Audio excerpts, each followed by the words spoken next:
Hello, my name is Hellfire695, and this is going to be my first of many videos on MKultra. And for those of you who don't know what MKultra was, MKultra was, well, I should say is, a massive CIA project into the study of mind control. It's a project that entailed 149 different sub-projects, each studying into a different manner of which the mind can be controlled.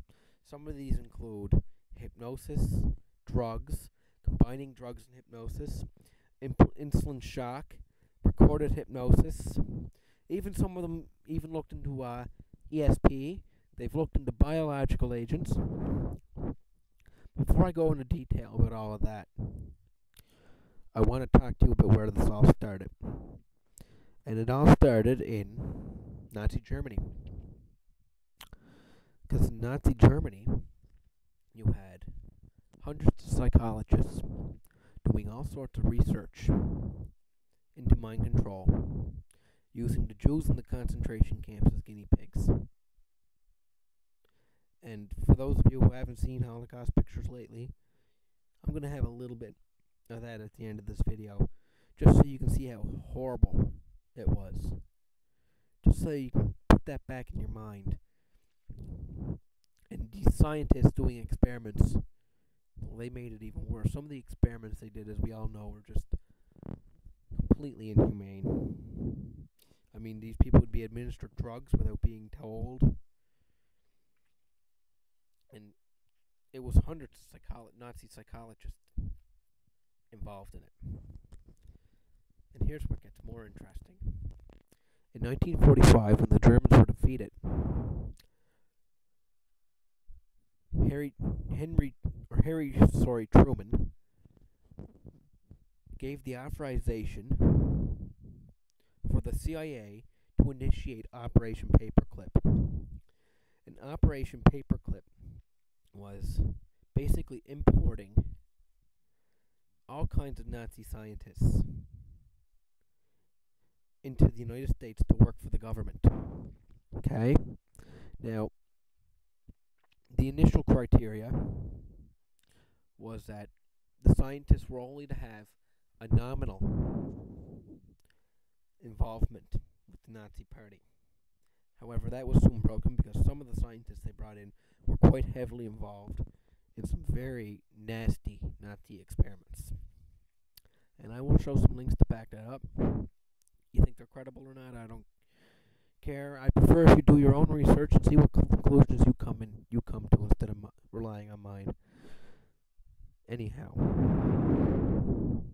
Operation Paperclip was initiated in 1945, and the history books say, well, the cleaned over versions that you can find it in, because it's actually very hard to find history on Operation Paperclip, given the nature of it.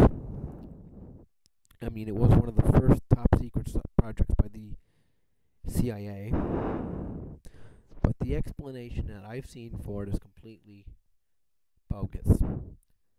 For anybody who knows even a few minutes of history,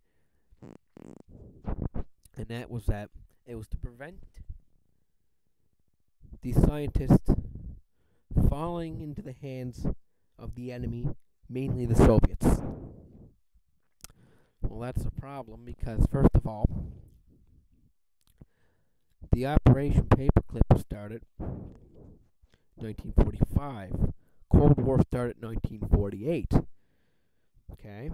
So, I don't know if I really need to say this or not, but 1945, the Americans and the Soviets were still allies. I mean, it wasn't until 1946-47 the suspicions began to grow. Certainly not in June of 1945 when they wanted to start Operation Paperclip as soon as Germany was defeated. And the second that makes that explanation completely bullshit is that Stalin has numerous quotes quoted at the Nuremberg trials saying that he didn't believe that they should have trials. He thought they should be taken out behind. He thought that anybody with any kind of involvement in the Nazi Party should be taken out behind a barn and have their brains blown out by a firing squad. So do you really think a man with that kind of attitude is going to take Nazi scientists into his country? No. That's why the American lines of mind control research follow the same lines that the Nazis did, because it was the same guys doing the research. And if you'll notice, the Russian lines actually follow some different methods. They didn't use all the Nazi research. Anyway, I'll be doing some more videos, more detailed in MKultra in the future. This is just the first part to give you a basics on where this all started, because Operation Paperclip is something that people really need to look a lot more into.